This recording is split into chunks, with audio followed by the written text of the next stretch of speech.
네, 세 번째 주제는 안희정, 오거돈, 그리고 박원순, 그들은 왜? 이렇게 한번 가보겠습니다. 뭐 이게 그렇게 오래된 얘기가 아닙니다. 사실 저는 안희정 지사가 이게 유적 대권 주자가 이렇게 몰락할 수 있구나라는 그 사실 충격적으로 다가왔던 사건이었는데, 안희정 지사의 이 사건, 이분이 다시 정치적으로 재개할 수 있나요? 이렇게는 안 되죠. 안 되죠? 네, 네. 기본 지금 네. 뭐 당장에 재개하려면 다음번 이제 대선이나 뭐 이렇게 네. 나오고. 근데 뭐 워낙 이분들이 이제 신출귀몰한 부분이 없잖아 있어서. 근데 그 무죄를 받아도 쉽지 않죠. 네. 기본적으로. 대법원에서 네. 확정이 됐습니다. 3년 6개월 징역형이 나왔습니다. 그러면 뭐 피선거권을 박탈당하는 시간이 있기 때문에 네네. 그건 뭐 그 연세도 그렇고 나이도 그래서 뭐 그 당시에도 이제 뭐 이게 뭐 서로 이제 내부 갈등 때문에 네. 소위 이제 다툼 때문에 그 소위 차기 대권을 놓고 서로 이제 경쟁 관계 속에서 이제 소위 친문 그룹들 지금하고 똑같은 얘기예요. 예, 박원순 지금 그 박원순 시장에 대한 얘기도 뭐 친문에서 뭘 압박을 했느니 뭐 이런 얘기 나오고 그 당시에도 똑같아요. 예. 당시에도 뭐 이제 내부 정리 과정에서 안희정 이제 날려버리는 뭐 그런 이제 뭐 친문에서 이제 약간 소설에 가깝지 않습니까? 근데 그거는 뭐 가능성을 완전히 뭐 저희가 모르는 상태에서 배제할 수 없겠지만 예. 그게 가능할까 싶으면 왜냐면 아까도 말씀드렸지만 젊은 여성들의 그 삶 자체가 중심에 놓여 있기 때문에 그거 그렇게 몰아간다고 해서 작전이 짜지는 게 아니거든요. 그게 그렇죠. 많은 사람들의 그 삶에 달려 있는 문제이기 때문에 그래서 그렇게 뭐 얘기하기는 쉬운 것 같지는 않고요. 그때 그 김지은 씨인가요? 방송사에 나와서 그거를 그렇죠. 그때는 얘기했으니까. JTBC인가 어디 나와가지고 맞습니다. 했었잖아요. 네, 맞습니다. 직접 이제 뭐 네. 그때 손석희 그러니까 그건 어떻게 뭐 막을 수 있는 방법은 없죠. 네. 이거 누가 부추기기도 쉽지 않아요. 그거를 그렇죠. 네. 본인이 결단을 내리는 거죠. 네. 저도 뭐 그런 일이 있는데 뒤에서 누가 뭐 여성이 저를 성폭행해가지고 나서 하라 그러면 그거 하겠습니까 그거? 그거 자꾸 보는 예를 자꾸 드세요. 무섭게.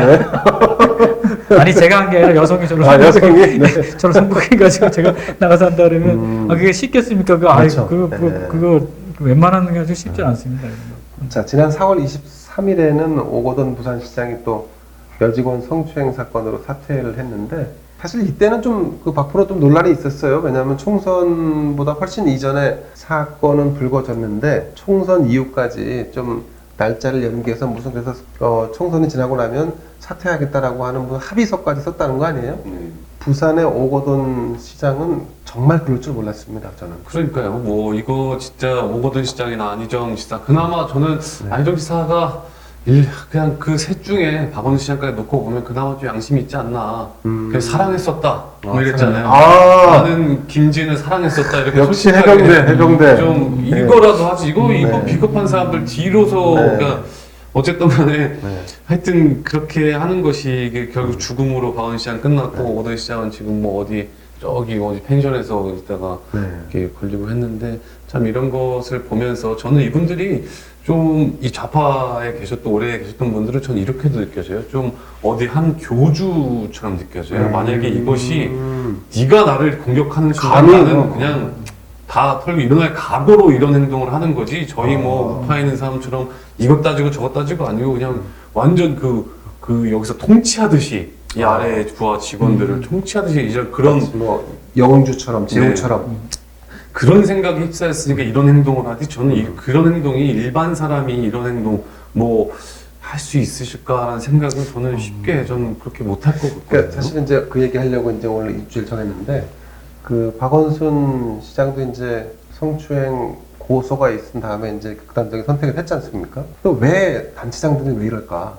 여기다 뭐 민주당 단체장들만 그렇다라고 하기 좀 그래요. 왜냐하면 지금 뭐 전국적으로 민주당 단체장이 워낙 다수다 보니까 절대 다수죠. 근데 이제 제가 생각하기로는 지방의 단체장들이 견제받지 않기 때문에 그렇다고 생각해요. 인사권을 쥐고 있고 그리고 예산권을 쥐고 있지 않습니까? 그러니까 인사권을 쥐므로써 자신 안에 도청이든 시청이든 안에 있는 사람들의 절대적인 충성을 받거나 반강제하거나, 그리고 예산권이 있으니까 동네에 이 소권력을 제어하거나 견제할 수 있는 언론들, 뭐 시민단체 이런 데에 예산을 주고 광고를 집행하는 또 광고주고 예산권자가 되는 거예요. 이 사람들이 견제하지 않죠. 박 위원장님께서 말씀하셨지만 이제 두 가지를 봐야 될 것 네. 같아요. 먼저 봐야 될 거는 이 좌파의 특성이에요. 좌파의 속성. 이게 왜 그러냐면 그 소위 운동 세력, 그러니까 민주화 운동 세력도 마찬가지고 이제 민주화를 빼버리면 운동 세력인데 결국은 유럽에서도 1920년대, 10년대 이제 그때 이제 소위 사회주의 운동하고 이제 예. 1910년대 이후에는 이제 뭐 볼셰비키 혁명 이후에는 이제 공산주의 운동이 벌어지는데 그 당시에 가장 핵심적인 게 뭐냐면 운동에서 제일 중요한 게 뭐냐면 전위 세력을 보호하자예요. 전위 세력. 이게 이제 뭐 주체 사상에도 나오는 거잖아요. 네네. 그래서 이제 거기 이제 소위 주체 사상에서 소위 김일성 일가라고 하는 것이 왜 보호 대상이냐면 그것을 보호하는 것이 그 핵심이에요. 전체를 보호하는 건 대가리 마찬가지죠. 심장을 네네. 보고 대가리를 보호하는 게 핵심이란 네네. 말이죠. 운동도 똑같아요. 왜냐하면 이제 이게 좀 비밀스럽고 뭐 탄압을 받고 막 이렇기 때문에 전의를 보호해라. 이게 이게 핵심 보호예요. 예. 그래서 이 사람들은 거의 아까 교주하고 말씀하셨잖아요. 거의 비슷해요. 예. 절대적인 복종과 왜냐하면 그게 안 되면 이제 이 세포 조직이 안 되니까 예. 비밀 조직 유지가 안 되니까 다 목숨을 걸고 뭐 한다 이런 식이니까 그러다 보니까 신비주의나 이런 게 있어요. 당연히 뭔가 좀 다른 그런 것들이 있는 오고돈 거죠. 시장님도 신비주의가 있나요? 그분은 운동권 아니잖아요. 운동권 아니죠. 그분은 네, 네. 제가 어쩐지 그분은 빼고 얘기해요. 신비감이 안 그분은 느껴졌어요. 그냥 네. 뭐 그런 운동을 해오신 분이 아니니까 네. 뭐 우리 논의를 하자고요. 근데 그런 부분들이 있어요. 그래서 그 주변에 있는 사람들이 그런 일들에 대해서는 그렇게 중시하지, 가치 부여를 하지 않아요. 도덕적으로 약간 뭐 어기고 이런, 지난번에 한 말씀드렸지만 도덕적으로 뭐 이런 것들에 대해서 이렇게 중시하지 않아요. 우리 조국 사태나 윤미향 사태나 다 보잖아요. 이런 사람들이, 이 사람들이 우파를 공격할 때는 굉장히 도덕적인 부분을 공격해요. 근데 자신들은 도덕적이지 않아요. 그런 삶을 추구하지 않아요. 좌파는 절대 도덕적인 삶을 추구하지 않습니다. 그런 것 같습니다. 예. 그건 목적이 아니에요. 좌파의 목적은 뭡니까? 세상을 프롤레타리에 독재하는 거예요. 그게 가장 중요해요. 그거에서 몸을 던지는 것이지 도덕적인 삶을 위해서 몸을 던지지 않아요. 그건 공상적 사회주의예요. 그렇죠. 그건 이미 막세에서 끝났어요. 공상적 사회주의 때나 하는 얘기예요. 다들 착하게 자기 일 하면서 사는 거, 착하게 사는 거, 그거는 공상적 사회주의고 그 이후에는 다 그런 거 없어져요. 결국은 이 도덕성이라고 하는 부분은 좌파에서 그렇게 중요한 부분이 아니에요. 그래도 도덕적인 좌파도 있지 않을까요? 하나도 없나요? 아니 사람은 그 개인이잖아요. 개인이 도덕적인 사람이 있는 거죠. 그러니까 자꾸 도덕을 정치 영역에 집어넣지 말자고 제가 얘기하는 거예요. 근데 좌파라고 하는 사람들은 도덕적으로 자기들은 정치를 안 하면서 상대방을 공격할 때 무기로 사용하는 거예요. 비도덕적이다. 그렇게 무기로 사용하는 거예요. 그래서 기본적으로 좌파는 자기들 스스로 내부적으로는 도덕성을 평가하지 않습니다. 몇 면을 한번 쭉 보세요. 그렇게 다들 도덕성으로 평가하자면 다 잘라야 될 사람들 많아요. 근데 그런 거를 갖다 다 넘어가요, 그냥. 조국 지키는 거 보십시오. 그렇죠. 그거 여기 있었으면 아마 진지가 여기서 잘랐을 거예요. 우리 우파 같은 경우는. 우리는 쉽게 자르잖아요. 바로 잘라버렸을 거예요. 근데 그런 거 안 합니다. 그런 사람, 결국 그런 사람들이 많다는 거죠. 결국은. 그래서 이런 부분들이 있어요. 지금 박 위원장 말씀대로 좌파가 가지고 독특한 특성들이 있어요. 조직 문화라고 하는 게. 그것도 한 가지 말씀 주신 게 뭐냐면 지금 좌파에서 지방 권력을 너무 장기 독재를 하고 있어요. 장기 독재하고 있죠. 맞습니다. 이거 근본적인 문제가 있습니다. 그러면 지방 권력이라는 게 한 번 4년 하고 나면 쉽게 안 바뀌는 것도 문제잖아요. 그럼 8년 하고 12년을 해버리면 바뀌지가 않죠. 왜냐하면 아까 말씀드렸지만 재원 분배에 대한 확실한 권한을 주고 있기 때문에 이거는 합법적으로 돈 가지고 표를 사는 거예요. 합법적으로. 그렇죠. 정책을 그런 식으로 게다가 하시니까요. 중앙 권력이 있잖아요. 그러면 국고보정도 더 내 하고 싶은 걸 많이 받을 수 있잖아요. 이걸 갖다가 중앙 정부하고 지방 정부가 딱 점매져 가지고 할 수 있는 걸 다 할 수 있는 거죠. 그러니까 이거 확장이 확 되는 거죠. 이게 만약에 서로 반반 나눴으면 이렇게 확장이 안 돼요. 왜냐면 우리나라 예산 중에 상당 부분이 국고보조로 나가잖아요. 국고보조로 나간단 말이죠. 거기서 몇백 조가 쓰이는 거란 말이죠. 지방 재정하고 합쳐져서. 그러니까 그게 많이 늘어나고 있는 거예요, 지금 현재. 재정이 많이 늘어나고 있는 것 중에 하나가. 그 말씀 나온 김에 그 기본소득 관련된 자산 확보 아니면 뭐 예산 확보 차원에서 지자체도 좀 예산을 어떻게 쓰고 있는지 들여다보셨지 않습니까? 들여다보고 있죠. 지자체 예산 쓰는 게 그렇게 엉터리가 많다면서요? 그러니까 기본적으로 다 지자체에서 쓰는 돈은 그러니까 특히 서울이나 경기 같은 경우는 독자적인 사업들이 있어서 훨씬 더 다양한데 예산이 나머지 지역들은 다 국고보조잖아요. 그렇죠. 지방 자립도가 뭐 20% 30%밖에 안 되니까요. 그러니까 이제 국고보조라는 거는 내가 돈이 있으면 중앙에서 50%를 되든 많게는 70%까지 되니까 쓰는 거거든요. 그렇죠. 기본적으로. 그러다 보니까 이 소위 얘기해서 지자체장이 할 수 있는 사업들이 뭔가 좀 새롭게 뭐 할 수 있는 사업인 것보다는 사람들한테 돈 주고 선심 베푸는 사업들이 되게 많아요. 비생산적인 사업이 되게 많은 거죠. 아, 예. 그런 것들을 쓸 수밖에 없어요, 구조적으로. 새로운 사업을 하기에는 자기가 아이디어를 나가지고 새로운 사업을 하려면 자본을 끌어와야 되잖아요. 그렇죠. 근데 그런 건 못 하죠.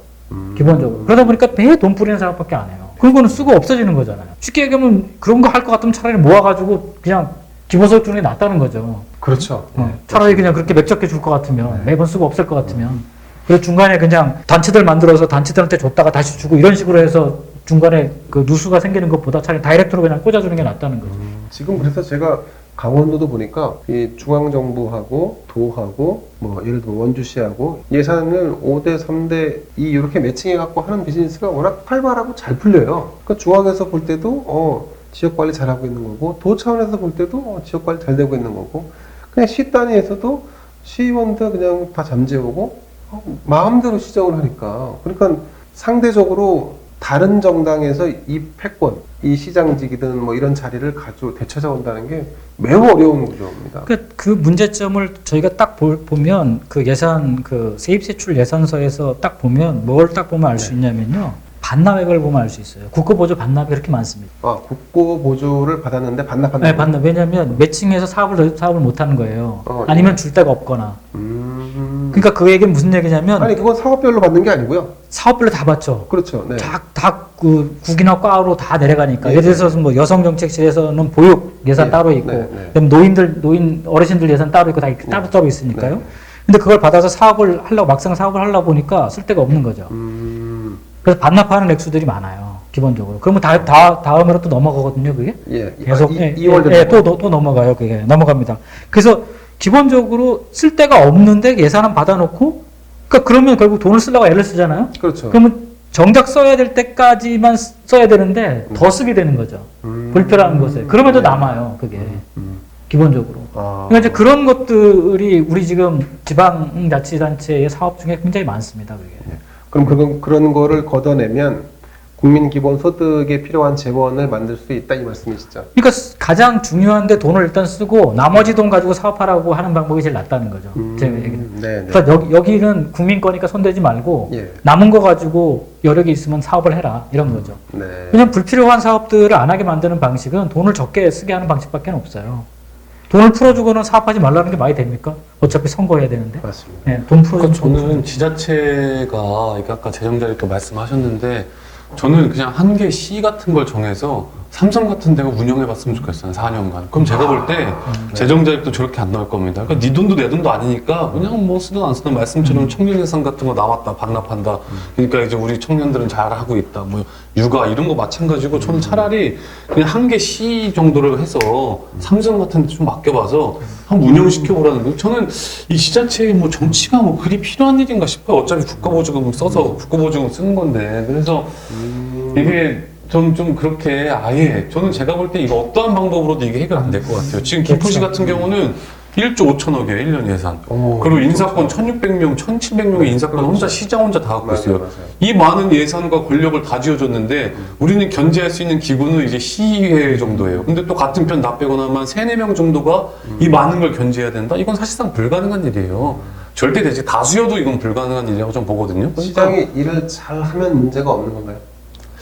그러니까 뭐 일들을 잘하고 못하고의 문제는 과연 그걸까 싶어요. 만약에 우리 편이라고 한다고 하든 너무나 많은 권한이 가 있으니까 그거를 과연 맨날 밖에서 정치하던 사람이 경영 하나도 안 해본 사람이 이 많은 예산을 써야 되니 아래에서 올려서 보고하는 거 오케이 하는데도 시간이 다 갈 거예요. 그러면 얼마나 알고 쓰냐는 거예요.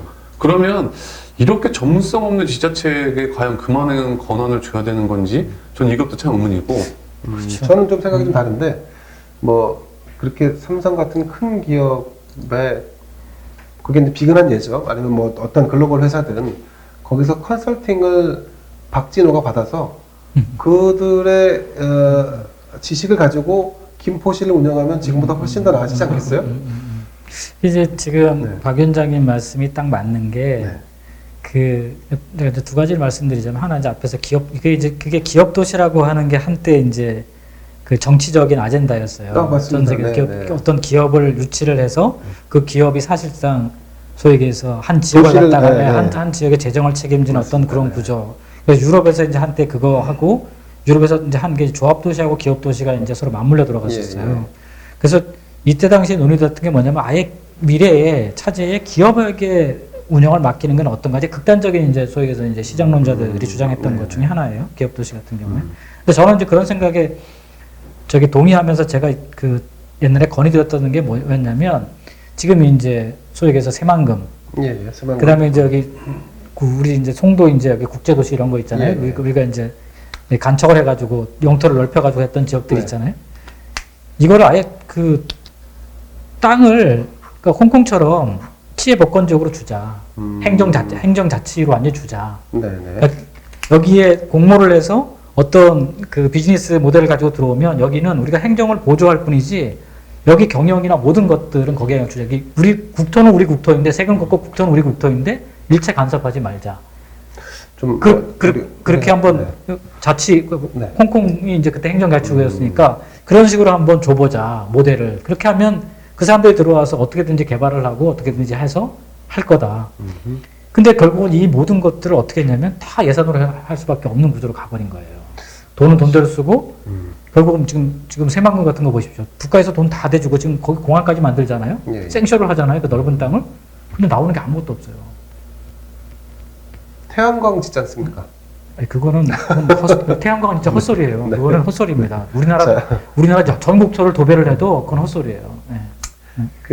뭐 말로 해서 답이 잘 안 나올 겁니다. 그렇다고 해서 지나치게 그 과격한 방식을 도입하는 것도 현실적이지도 않거니와 그것이 가져올 결과가 또 굉장히 긍정적일 것이냐, 뭐 거기에 수반되는 또 부정적인 요인도 있을 테니까 그건 한번 이제 생각해 볼 만한 주제인 것 같아요. 그러니까 끊임없이 그 정치도 네. 테스트를 해봐야 돼요. 그러니까 이 사회적 실험이라고 하는 것들을 함부로 할 수는 없거든요. 그러니까 정책도 네. 계속 우리가 이제 뭐 예전에는 시범도 좀 했었어요.